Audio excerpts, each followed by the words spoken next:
this is an iHeart podcast. Guaranteed human. Body Bags with Joseph Scott Moore. I have two favorite trees. Two separate species. The first one that I absolutely love arises out of my childhood experiences. And being from Louisiana, I think that I'd be shunned from fellow population of Louisiana if I didn't name it, and it's the live oak. The reason I love the live oak is that, well, first off, they're so old. The boughs, as they say, of the tree stretch down into the earth. I remember climbing on trees at the city park in New Orleans when I was little. The beauty of the Spanish moss kind of waving back and forth. When it seems like there's no other air stirring, you can pick up on it with the Spanish moss hanging down.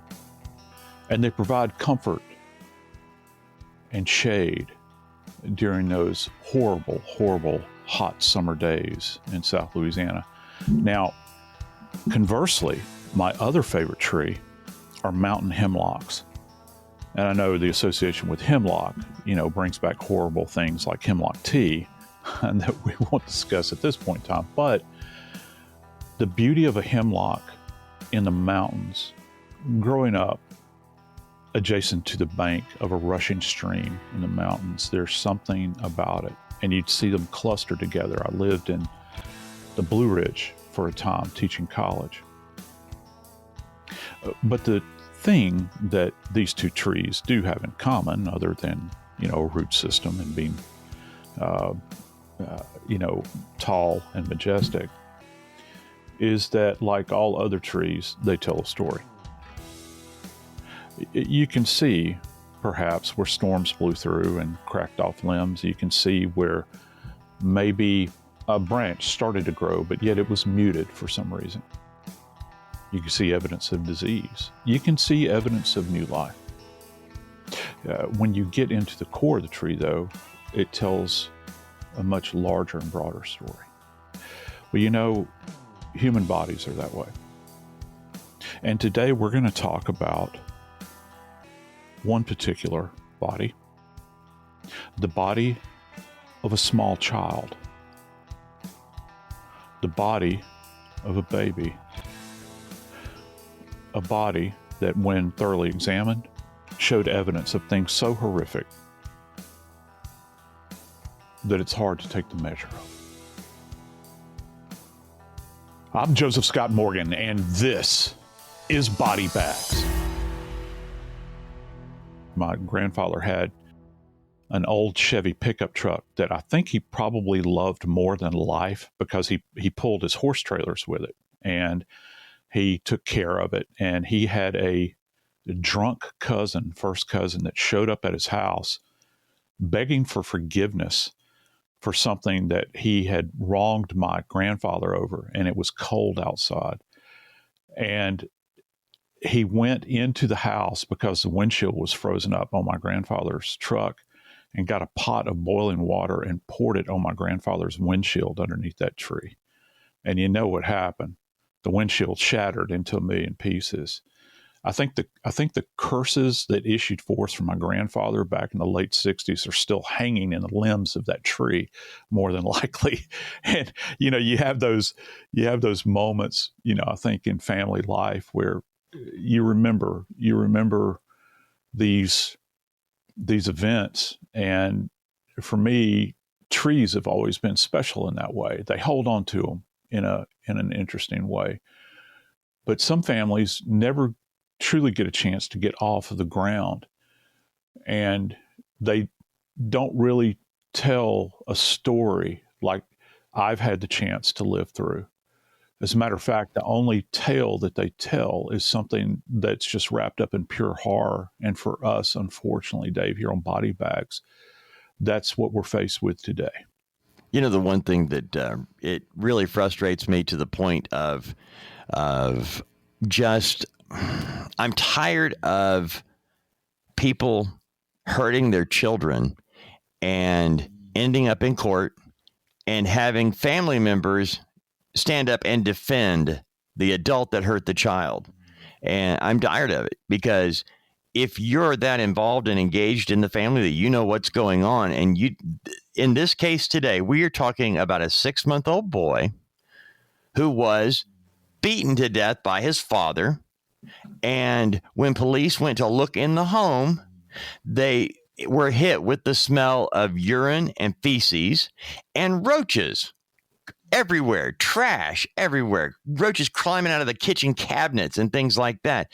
And just from that alone, the conditions like that, and it's worse, we'll get into that, but that alone is not how you raise children. That's not how you show love to children. You know, you can be poor. You don't have to be dirty.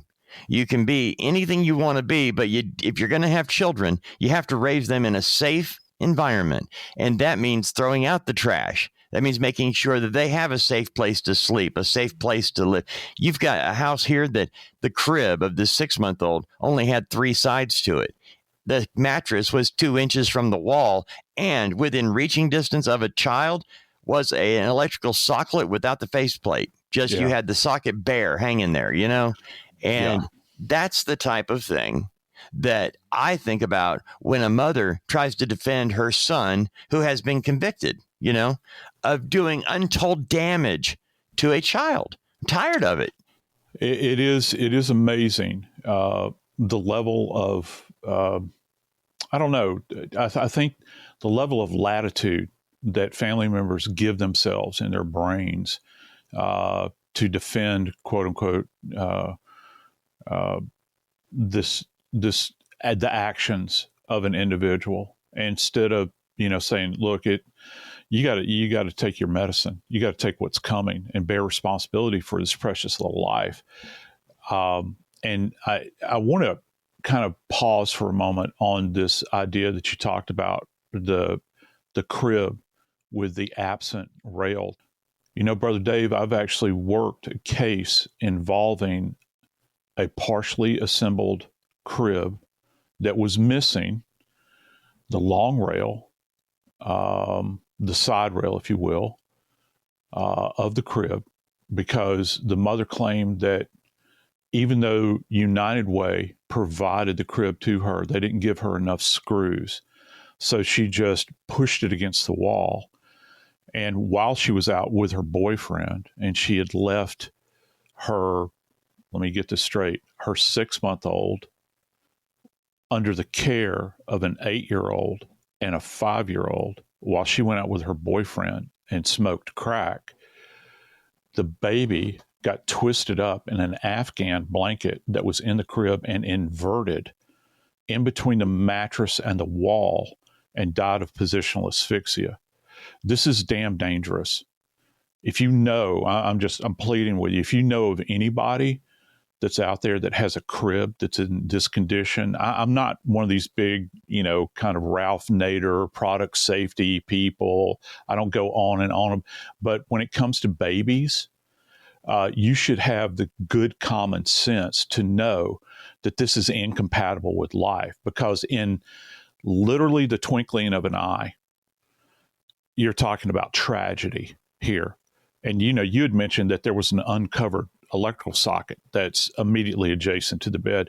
How can you not understand the gravity? And I don't care if you're affected chemically some way in your life.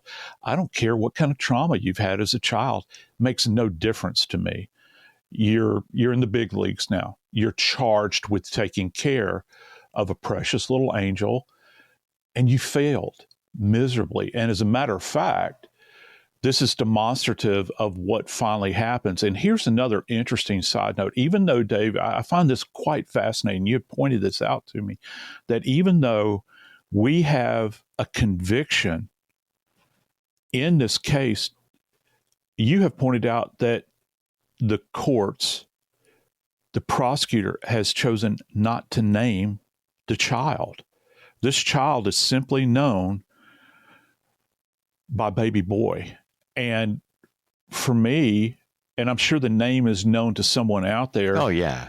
That is arguably and I'm talking to the courts now and to the prosecutor, that is arguably one of the most dismissive, horrible things that you can do, because this child deserves to be named. This child deserves to have an identity of their own, because this child's life had value, Dave. It had value. And right now they've not released the name.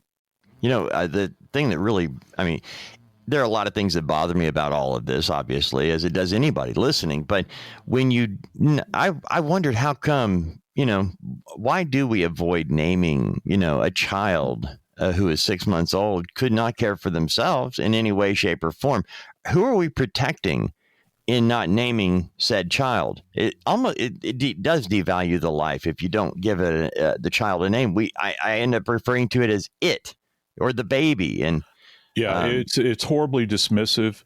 As a matter of fact, I would just as soon not know this individual's name that did this, and that this subject be jammed down into a hole with his name always forgotten, and a stone monument be made to this baby somewhere. It's a good idea. And plastered on billboards.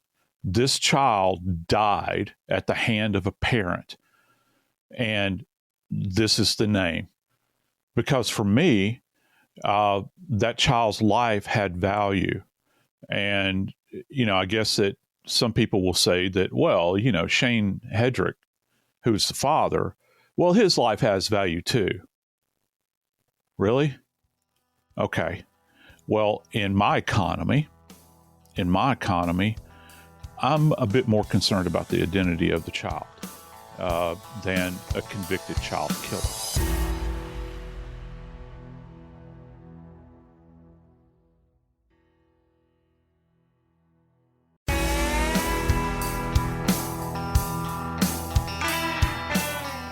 I got a call many years ago, sitting at my desk at the medical examiner's office in Atlanta.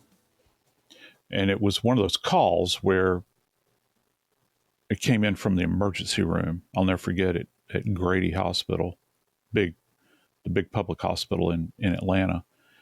It said, we've got a child that has choked to death. And I was like, oh, okay. I'd had other cases like that. But then they went on to tell me that the child had choked to death on the carcass of a German cockroach. And first off, I said, can you please repeat that?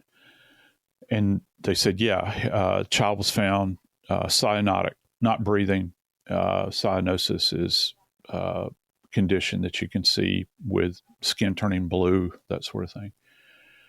And when the EMTs at the scene valiantly attempted to start an airway, they tore up the thorax of the German cockroach. So when we finally got that little baby's body into the morgue and we did the neck dissection, you could see the little arms and, the legs of the cockroach down the trachea. And it was one of the most horrible things. And this demanded on my part that I would go out and take a look at the crime scene or the death scene where this had occurred. And Dave, I got out to that scene. I'll never forget. It was in the Perry Housing Project, which no longer exists. It was one of the largest housing projects in the nation and one of the oldest. And I had like 8 people that were living in this 2-bedroom dwelling. And the place was actually very clean. There were not piles of clothes laying around. They were hung, well ordered. And an old gentleman who lived there that was kind of the father of the 2 women that had children, he said, sir, he says, we're clean people. We try to keep up in our home. You're welcome to look around. He says, but I got something I want to show you. And he said, step up here on this chair and take your flashlight and look up in the ceiling. And I had a big old mag light, gigantic, chargeable flashlight. And there was a hole in the ceiling that was about 2 feet by 1 foot, if you can imagine this, in a popcorn ceiling. And I looked up in the hole, Dave, and there were millions of cockroaches. And he said, I've tried to poison them. I've tried to do everything I can. I've gone to the Atlanta Housing Authority, and they won't do nothing. He said, my baby's getting bit in here. He said, I've asked to move. They won't move us. And Dave, I went and tried to get an audience with the head of the Housing Authority at that point in time. And they turned me away. But guess what I did get? A call from their counsel, from their attorneys. And I often wonder whatever happened to that family. See, it's not necessarily the people that inhabit a place that make it unkempt. It's the circumstances, lots of times. And some people, they don't have a way to get around it.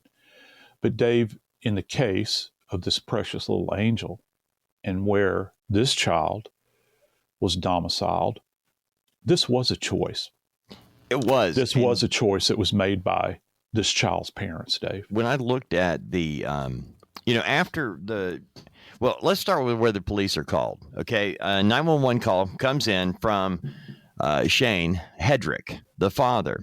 Now, he claims that he woke up about 9:30 and went to check on his son and found him unresponsive. Okay, that's the call to 911, and that the 911 dispatch actually talked to him about how to do CPR on the child, a 6-month-old baby boy, and that's what he did until first responders could arrive. That's the story we got. Woke up unresponsive. That's all I know, okay, which is always a bit of a push, Really? Yeah. You woke up, found your child unresponsive, and that's all you know?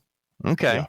And so after they talked to him, by the way, the mother of the child was not home at the time. And I don't know what I believe about the story being told. And it really doesn't matter, but she was not home at the time that officers arrived on the scene at 9:30 in the morning. Okay.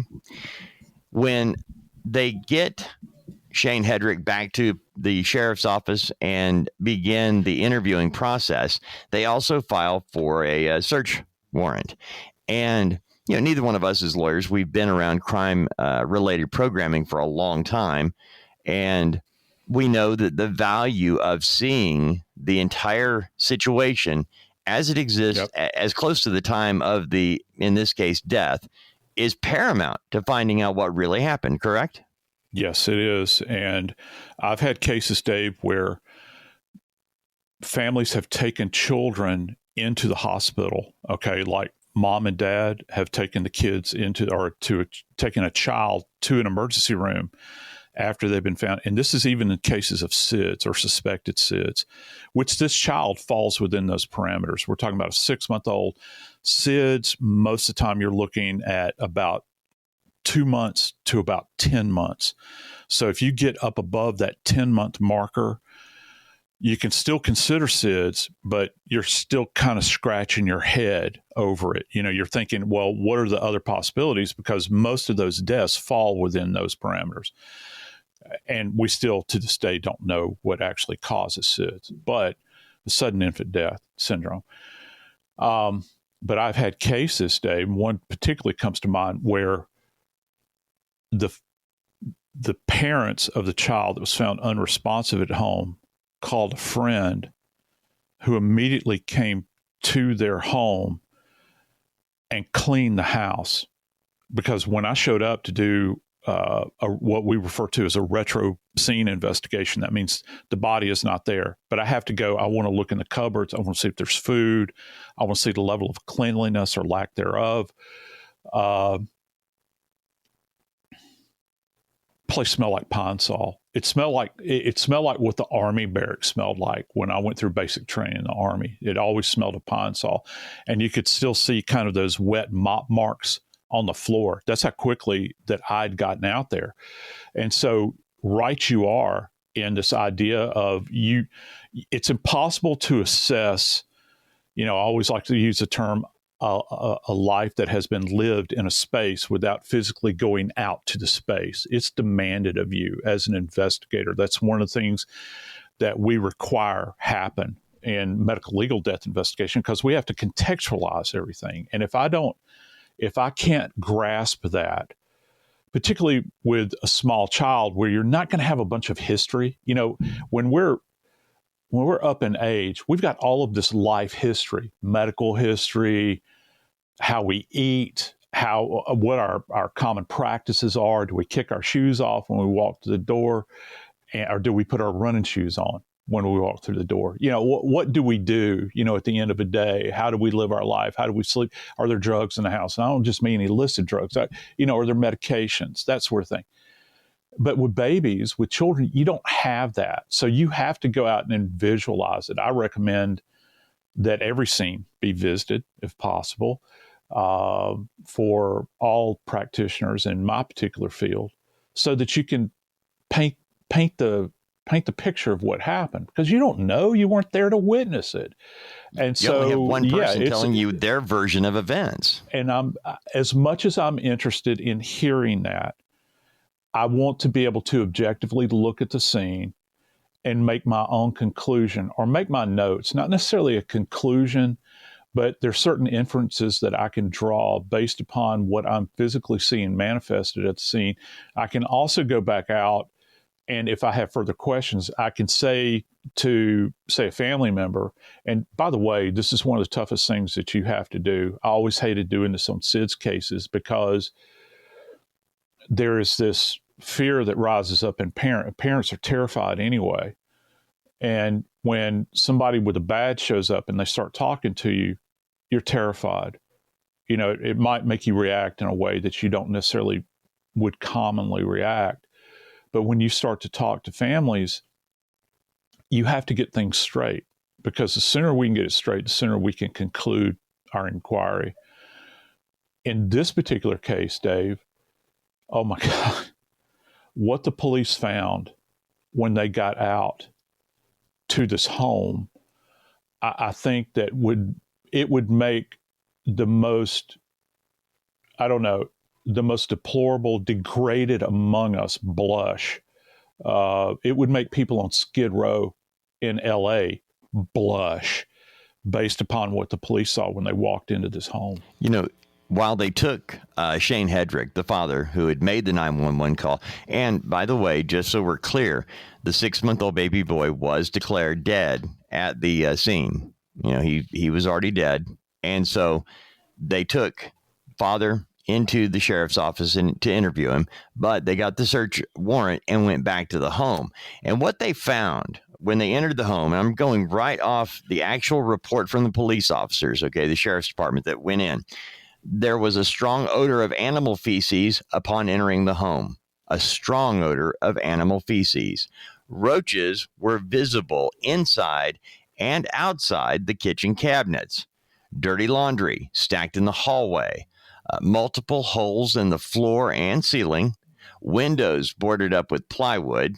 Electrical outlet missing cover near children's bed. Here's the other one. Mold visible on the baby's mattress. The crib had only 3 sides, and there was a 2-inch gap between the mattress and the wall. Now, most of us are familiar with the mattress used in a crib.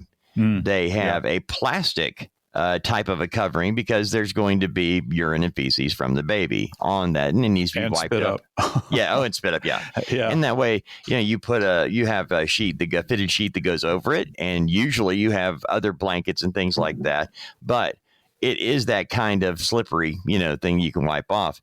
So what it would take to create mold in that situation on that type, it was never cleaned. It had to have never been wiped off. It had to have been just sitting, getting dirty, and never. It boggles my mind what it would take to get mold on a crib mattress. I can't imagine, but that's what they saw, and that's what they reported. Now, everything about the investigation is based on, it starts with what the reporter You've pointed this is the finder, what they say in their initial call to 911 and their initial talk to police. And so they now have Shane Hedrick, the father, is at the sheriff's department while they're walking the house, and they see the condition of the home. The mother of the child was not home at the time that 911 was called. So she's not on site when this is going on. And when they get Hedrick, to the sheriff's office and start interviewing him, it's interesting. But I want to go to the home right now, Joe. Walking into that environment, I mentioned at the very beginning, a lot of us have been poor. It doesn't take a whole lot to be poor. No, it doesn't. But it doesn't take much to live in a clean environment, to wipe things up, to put trash in the proper receptacle, and to make it livable, especially if you have small children, to make the home safe. Look, if you got a boarded up window because you can't afford the I got you. No problem. I don't really have a problem with that, as long as there's an exit route and that you have a plan to get it fixed at some point. Being involved in a number of different ministries and churches over my adult life, I don't know a church that would turn somebody away that needed help with something like that, with small children in the home, regardless of how they are and who they are. That's just a different discussion for a different day. Right. But you walk into this environment, Joe, what are you thinking as a legal death investigator? Well, I'm thinking of the first thing. If it is the way it has been painted in the official report, I'm thinking that this environment is so degraded relative to what is within the acceptable parameters for normal living, and there is a baseline norm, just so that everybody understands that. I take exception with people that say, well, there's your reality and there's my reality. No, the reality is that you have to provide a clean environment for a baby. This baby cannot provide for themselves. And in order for the baby to thrive, you have to have a clean environment, because you can have all things, like just the cockroaches themselves. You were talking about how they observe these holes in the floor and the walls. And, that's not the end of it either, because, one of the things I'm thinking is that not only, I don't know that people understand, but not only do ants bite, which I've had bodies that have ant bites all over them, cockroaches bite as well. I don't think that people understand that. They do bite. I've had, multiple cases of child abuse where I've had cockroach bites on the surface of the skin. And in addition to that, what else comes up through the floor? Rats, vermin, like that. So anything can get into this environment. And where there is any kind of biological elements that are left lying around, whether it be animal feces like dogs or cats even, or if we're talking about foodstuffs that are left out, these rats are hungry. Well, it's like ringing the dinner bell for anybody that's in the house. And you're observing all this and you're trying to take the measure of what you're seeing, because, just one of these things alone, if we're just talking about, we've got a deceased child and we walk in and we see a mattress that is covered in mold, I'm going to have questions, because you're talking about respiratory issues, that can develop with a child.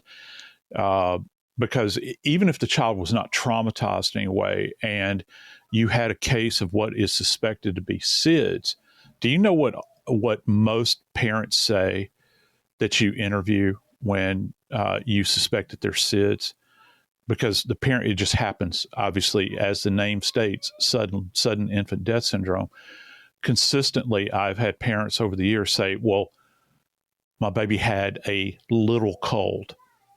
And they always describe it that way. That means that you've got mucus coming out of the nose, those sorts of things. Well, I'm trying to correlate as a medical legal death investigator with a little cold, but yet I see on the mattress that you've got mold growing there. Well, I'm thinking you can have any number of respiratory infections that are rooted in the growth of mold. All right.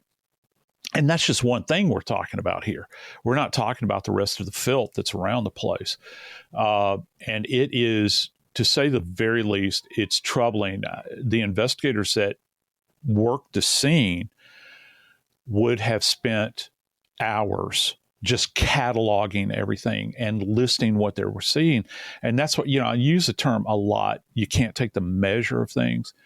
When you look about at a scene and you begin to try to consider what kind of life was lived by the parents and also the life that was lived by the child or that the child was subjected to, it's kind of like pick your cause of death. But in this case, Dave, we have a very, very specific cause of death.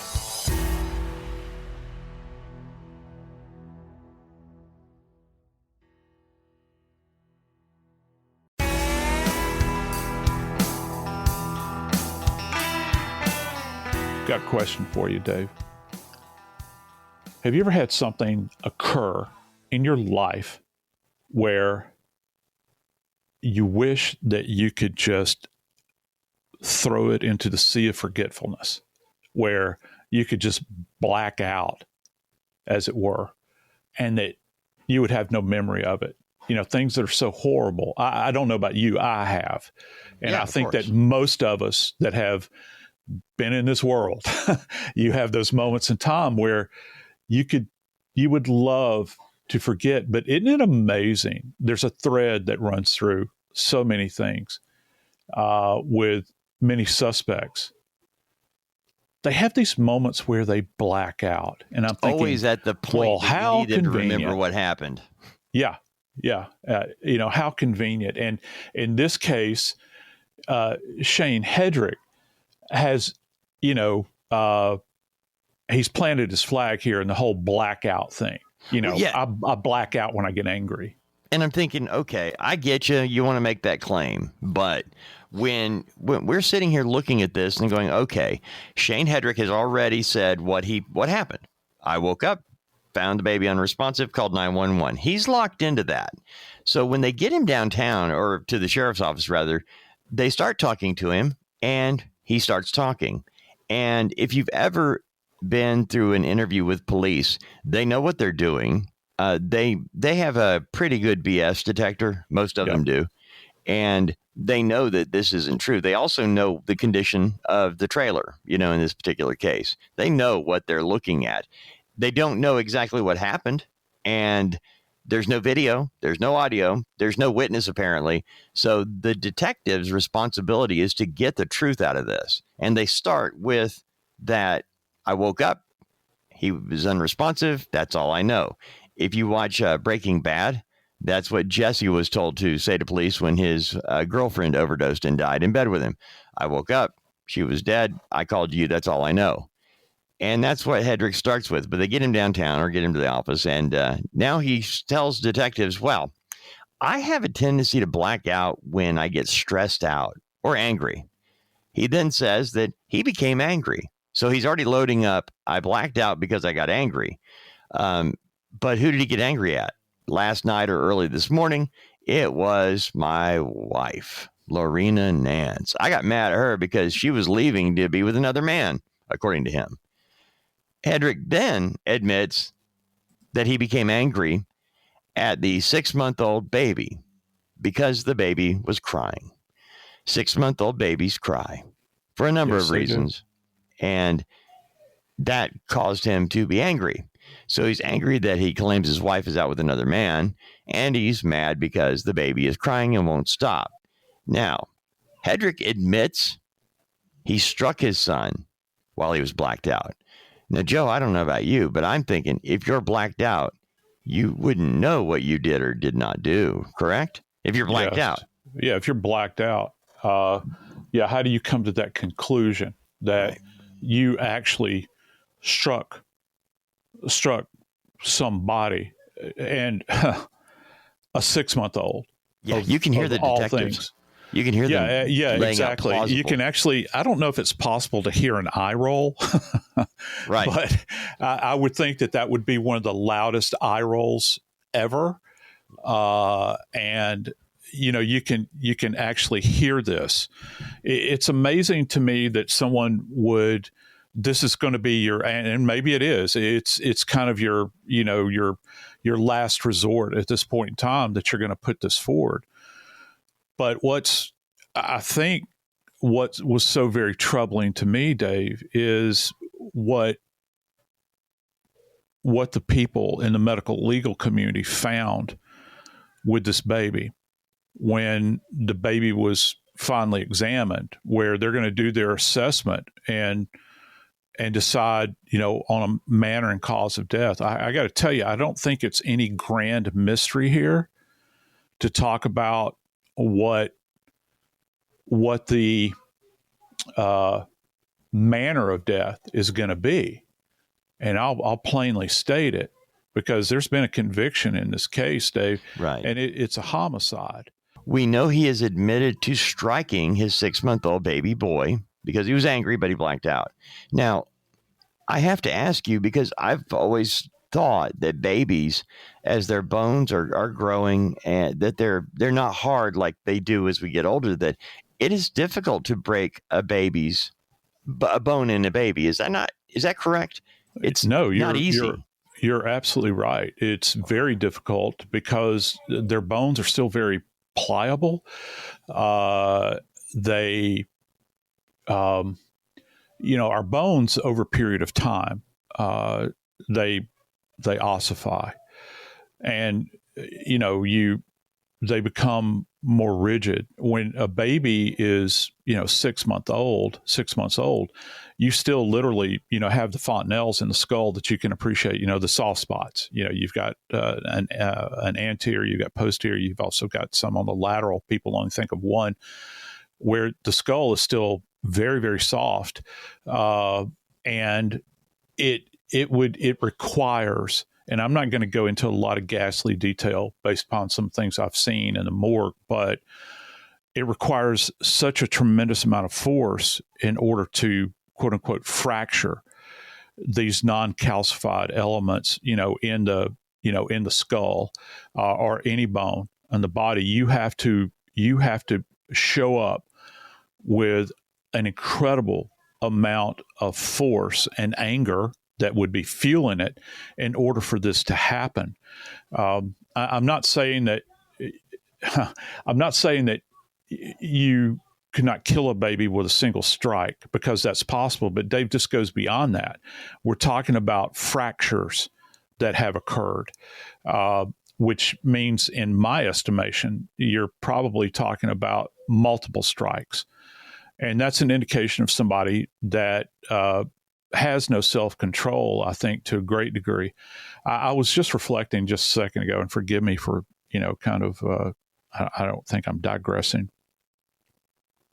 But for me, as a father and a grandfather, I think back to my children being 6 months old, and it's one of the sweetest ages. They're completely dependent upon you. And I still have the rocker in my house where I held my children and fed them and rocked back and forth, even in the wee hours at 3:00 in the morning. My wife certainly did more than I ever did, but I remember those times and how precious and how fragile that life is. And when you're a dad and a grandpa, you begin to think about how fragile life is. I think more so when you're older, but you're suddenly struck with this parental thing. And I know that you encountered this when you're looking down at that baby and you're thinking, oh my Lord, this being is totally dependent upon the actions that I'm going to take at this moment in time. And it's such a sweetness that's there. And you look and you think, how in the world could anybody destroy this? How are you capable of doing this? And I think that many times you'll have, in cases like this, you'll have defense attorneys that try to use that to their advantage, because it's always the cases that are the most ghastly. To me, it is, where defense counsel will take the horrific nature of these cases and say, certainly no one within their right mind could have done this to another living creature, how much more so with their own child? There has to be some other pathology at work here. I'm not buying that. I'm not buying that in this case. I'm buying that, as the court has determined, that this individual of their own free will chose to do this. I have no idea about the motivations the individual have.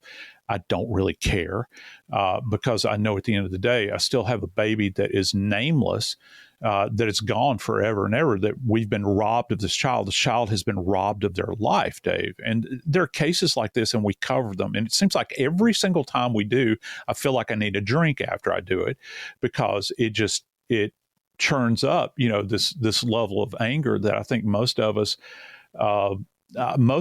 would think that, and I'm not dismissing people that aren't parents, but when you're a parent and you're a grandparent and you see this, I have so many of these times I'll look at Kimmy and I'll say to her, no questions asked, just bring the child to us. Well, don't rip this child to shreds. Don't kill this child, whatever you do, because that life is so precious, Dave. I was always so petrified of the soft spots of the skull. Of course, we all know the big one, but there are the others that you just mentioned. And I was always petrified of that. Always. I never got over it. And even with my grandson, Braylon, I'm so thankful that Hannah allowed me to be a very big part of him when he was a baby, of rocking him and holding him and loving on him, because I was a little less afraid because, I had raised children and so I had a little more confidence in my ability to hold a child. But I will tell you, there were times sitting there when he was 6 months old and I was loving on him and just kissing his little soft head. And I think about that and I think of how dependent, how precious and how fearful I was that I was going to do something that could harm this child, accidentally just holding him wrong. That was a fear factor. And I'm thinking, what would it take? What kind of a human being could grow to adult age and be able to break the skull of a 6-month-old baby boy? And that's what we found out, that according to the forensic pathologist, James Jacoby. Joe, you're going to have to explain what he found, because it goes beyond the pale of one strike. Not that any child 6 months old deserves to be struck, period. Not even spanked. They don't know what's going on. No, they don't. They have no, and there's nothing that you're going to do that's going to stop them from crying other than attempting to soothe them in a loving, compassionate, truly parental way. Those things that we want to demonstrate to our children, how much more so with the weakest among the children, the most vulnerable.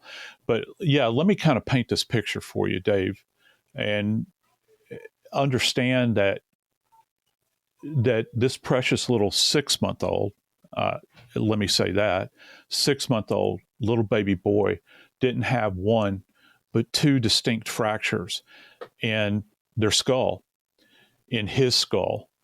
And in addition to that, this child had a focal area of hemorrhage in their spinal cord, which means that there would have been a strike posteriorly to the spine as well that would have generated that kind of insult or injury. So you've got a lot that's going on here. The beauty of what the medical examiner did in this particular case is that, and Dr. Jacoby was right in doing this, and I applaud any member of the medical legal community that does consults, that brings in consultancy, because it's through the consultancy, and that's one of the reasons I started this episode off talking about trees. It was through this consultancy that they obtained the services of a radiologist. And there are a group of people out there that are radiologists, and that's folks that read x-rays. If you get a broken bone, it's going to be the radiologist that will take a look. And there are people in radiology that are actually forensic radiologists. They consult on cases. They can consult on the living. We actually perform in forensics. We do living forensics as well. And many times forensic pathologists will be consulted on living victims. And there's also a group of people called forensic radiologists that can be brought in and consult. They consult on the living as well, and they consult on the deceased. And in this case, the forensic radiologist had a big reveal here, Dave. As we have stated, this unnamed, precious little angel who is 6 months old demonstrated per the x-rays that were taken that this little angel had sustained a month earlier a fracture in the right forearm. Let that sink in just for a second. The right forearm, 1 month earlier. This baby had been living with the pain of that before he was viciously attacked for simply crying, for simply desiring comfort. For a month prior to this child had dealt with this anguish, this unresolved healing injury that the radiologist said that there was evidence that it was trying to heal on its own, but had remained untreated. Well, no wonder the child was crying. What else was the child absent? Was it absent food? Was it absent a warm blanket? Was it absent the soothing touch of a parent that loved them?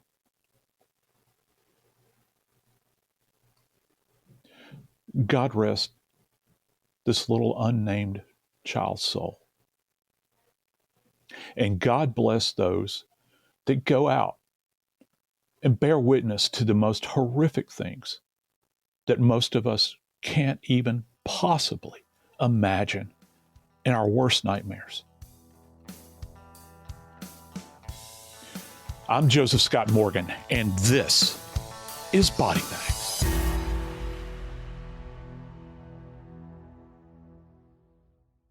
This is an iHeart podcast. Guaranteed Human.